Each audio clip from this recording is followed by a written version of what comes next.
Hi, welcome to Startup Out of the Box with Vitor Domingos and Marco Silva. Hi, on this episode we'll discuss hiring and building your team. So Vitor, one of the most important assets in a company, or one of the most important things in a startup is your team. When you build a new startup, okay, it's usually just one or two persons that's a founder, co-founder, maybe the employee number one.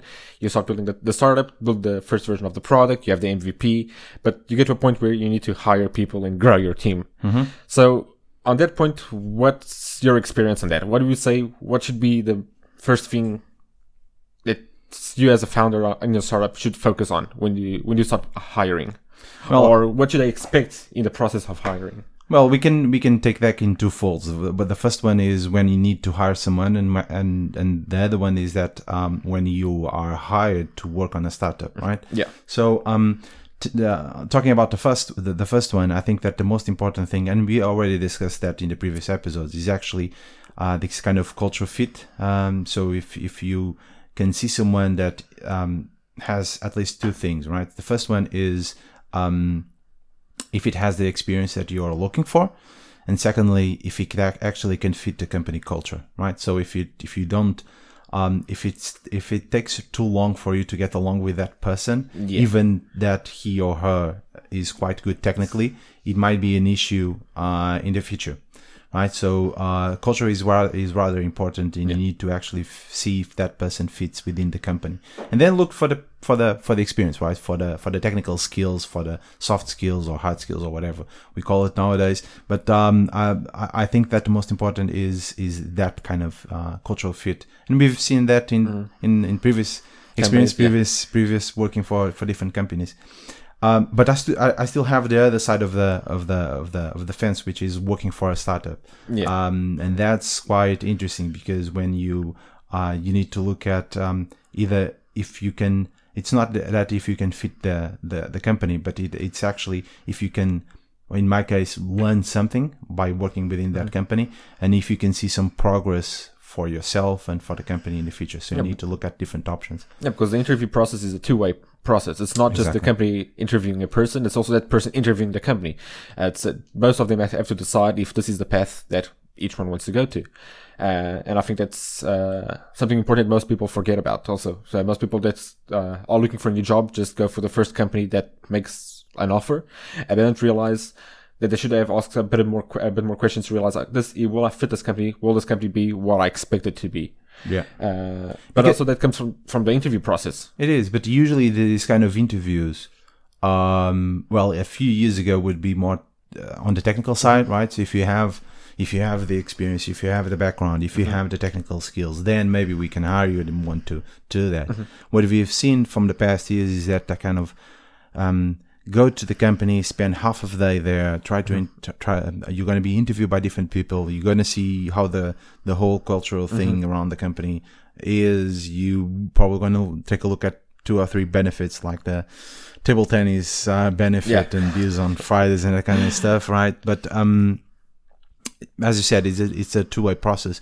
You're also there to interview the company and see if you can actually be fit. So, and that takes time, right? Yeah. It takes time to take much longer than what people expect. Exactly. When I started interviewing, the company where I am now, I'm the CTO, so it's my responsibility to that process. But I started learning this in the previous role, and it was more time consuming than what I expected. The interview might take half an hour, but it takes you like half an hour before to prepare the questions, prepare the interview. It takes more time to go filter out the CVs. If you don't have an HR person, it's your responsibility to filter out the CVs, organize, put the notes, ask advice from the rest of the people in the company. That's a bit of the process I'm doing. So we're a fully remote company, so we can't ask someone to come to the office space and be with us for an afternoon, so it's fully remote. Our first, it's divided in 3 phases. The first one is a call where we talk about some things technical. We just ask them questions. I don't go into those questions like explain log n or different, or how do you do a reverse trees. Like I don't. That's really university style questions. Like no. You do that Skype call? Yeah, we do just call or video. Call in video. Okay. You ask the person to stand up just to see if they have pens? No, I really don't want to know. That might go wrong in a video. I know some people that would just do it like in boxes. I don't want to know. You just stand up, please, just to see how you look. I don't care, man. The images it's at that time. Well, sorry, my camera is not working properly today, right? No, but usually like that first call is it's said like it's me and someone else in the team, because I wanted people to know how the interview process works. I want them to train so that they are able to do it without me. It's this kind of questions of an hour talking about their experience, what do they do, what we do, try to create some kind of harmony between us and relationship between us. After that, we decide like, so far the culture, is it there? Does it fit? Technical wise, the answer, like, does it fit also quite technically? So we do then a technical challenge, and then we do another Skype call to review that technical challenge. And there we expect more to see how the person thought about the problem, not how they implemented it perfectly, because we already had some candidates that, for example, they would over-engineer the solution, like just to show how smart they were. But the problem is, when you do that on a technical challenge, that's not what most companies want. They just want like a simple solution, quick solution, because they want to have that dialogue with you of what your path of your mind, like what did you think about, what's the workflow, how would you change this in the future, if you would do this properly in a production environment, what would you do? So if you're spending your entire budget to resolve the problem thinking about the most smart way possible, yeah, it's going to look completely over-engineered. You're not going to overkill. It's going to be an overkill, and people are going to look at it like, okay, you're smart, but do I want to work with someone that codes like this? This is completely over-engineered. Yeah. And we would like solutions that are simple. Yeah. And that already happened. Like, we had people that technically, we thought they were really good, but culture-wise, it's like, no, we're not going to continue this interview because it doesn't feel right.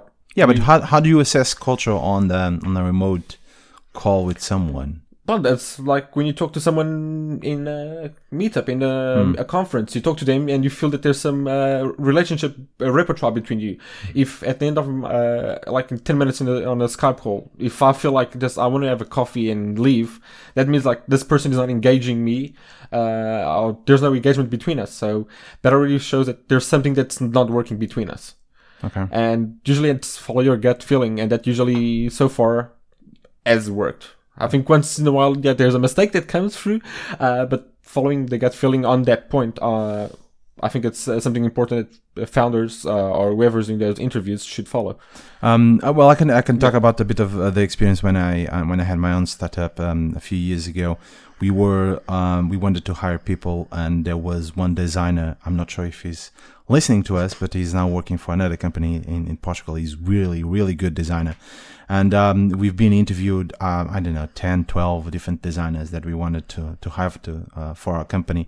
And in the middle of the process, we just asked them to go to a whiteboard and draw a mobile user experience screen. So like, I want to have this in a screen on the lower. So on those G2ME's phones, right? Yeah. Those that still didn't have touch. You had to go through the Nokia old school. Exactly. Yeah. So on those kind of phones, design a layout for people to use a mobile social application, and everyone was drawing kind of web pages but smaller for those kind of phones. Yeah. And this guy just draw huge icons for people just to do things, and it was pretty much one icon per screen.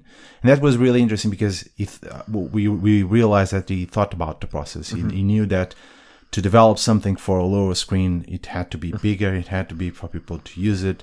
It wouldn't be a web page. Yeah. So he was context aware of it's important. Exactly. So that was quite interesting. That's kind of my experience, and actually we hired him to do the design for us for the company. I had 7 Syntax, and then the logo layouts for Endivi, which was our social media application. But that was 10 years ago, more than 10 years ago. Yeah, but like I said, you went to 10, 12, 15 people until you found the right one. This is a process that takes a lot of time until you find the person that fits what you expect and fits your culture, your needs, your technical. So it takes a lot of time, because you will receive a lot of CVs. Most of them are trash. It is. People It is. just don't know how to write CVs, and it's oh my god. And it's even worse if you're talking to HR companies, right? To the recruiters. That's really tough and that's really hard because they send you a lot of bullshit. A lot of crap, yeah. And it's really hard to filter and to search those that we actually want. So regarding the hiring, so one of the things, so this is the kind of the employee perspective, right? And hiring people. The other one is you need to look at if from the side of the company. If you actually need someone to do this, if it's going to be short term, long term, it's just going to be for a couple of days per week. So you need to define what are your real needs for this person or for this task. If you're in doubt that you need to hire someone, then don't hire because you're in doubt. You don't need one. You only hire when you exactly know that you need that person, what that person is going to do, and understand what that person is going to do. Not just I need the person so we can grow. Like no, first. Figure out that you are growing and you need someone to fill that need, because let's be honest, if you're going to hire someone, that person is going to be your responsibility. If you're going to hire someone because you think that you need to hire to grow and then you don't grow, then you have to fire them, and that sucks. It is, but that's money going to the drain. That's right. But on the other hand, and because you're a startup, you either plan for growth or it's going to be really tough because from a normal hire process, right? So if you, from the moment that you actually have the need to hire someone to do something, usually hire because you need that person into 1 week, 2 weeks time, right? Because you can see that you can forecast that kind of work that you need to have in those 2 weeks. Usually it takes a while. It's even worse if the person that you're trying to hire needs to have some period notice. Period notice to the 1 month, 2 months. Exactly. So it's 2 months, right? It can take you 1 month to do the interviews, and then you need to take another 2 months just to get the people, just to get the person. That's a long process. That's at least 3 months, the best, right? The best case scenario. So you need to think that within 3 months, do we actually need a person, and we need that person on the long term, and that's really hard because you're a startup. Your need is probably at for the current time, and that's probably where freelancers come along because they can help you fill that gap immediately, and that's really. They're more expensive, but they can help you in the short period while you need someone, while you're hiring someone that can fulfill it in full time. Exactly. So that's one of the things. What else? On the other perspective of the person that's applying for a company, what would you recommend them to pay attention when they're interviewing for a company? What should that person ask the interviewee, the person that they're interviewing them? Yeah. So if I'm going to a company, what should I ask them, or what should I pay attention to signals to know if that's a good company or not for me to go work to? Well, for me, it's going to probably be around the company's vision, right? So if I can see that it's going to be an interesting vision for the short and long term, maybe I should invest my time by working there, right? So if you're just going to work there because they're going to pay you quite nicely, quite handsomely, like a bank, or if you just want to work there because it's Facebook or Google and have the good benefits and good perks, maybe that's not a good reason for you to work there. Well, it depends, right? You can just go after the salary, after the perks. That's pretty much valid. But I'm talking about the startups where you actually believe and love working on them, right? And that usually happens. It's not because of the perks, or it's because of the benefits, or if it's going to be remote or central London office in the city. But it's actually if you can see the vision coming through, right? So if someone explains you the vision, this is going to be our vision, short term, long term, this is what we want to do, and probably that if you can see as a good I would say it's not motivating people, but it's as you can see as a good Kickstarter, helping the company and people there. I usually, when you work at a startup, the best thing someone ever told me was working at a startup is like catching a train early on, right? So if you go in the train, you get the best seat within the startup, right? Yeah. So if you join the startup in the early days, you get the best seat. So if you just catch the train on the last stop or the previous stop before the last one, you're gonna be standing. You're gonna be standing. It's gonna be crowded and it's gonna be bad, and everyone is already seated from the beginning. So I would recommend that from an employee perspective. For me, at least, I need to understand the vision. I personally don't care about the benefits or the perks. I do want to know the vision, where I'm going to help, and how can I help. What do you think? Yeah, I'm with you on that one. Some perks might be essential for me, but that's depend on each person. But if you say like there's a ping pong table, like, I don't care about the ping pong table. But if I would ask questions to understand what their culture is like, how they work, so stuff, I would ask them. So how do you guys? What's your day-to-day look like? What's your Friday look like? Because if they tell me that Friday is usually when they deploy stuff, or they stay working until Friday until 9 o'clock at night, it's like, yeah, I have a family. I might want to do other things in life instead of working on a Friday at 9 p.m. So ask a bit of questions regarding that culture, how they behave, what they do, how they work as a team, what are the workflows, their processes, and from them I get an insight of what are you going to expect? Yeah, the differences between what they are telling me and the reality of how they work. So you can find those discrepancies there, and I think those are important questions to do to figure out if that's the type of environment you want to work in, and if that answers your questions and your needs. Well, and probably to, I don't know, finish the episode. I think that the interview is a matter of managing expectations.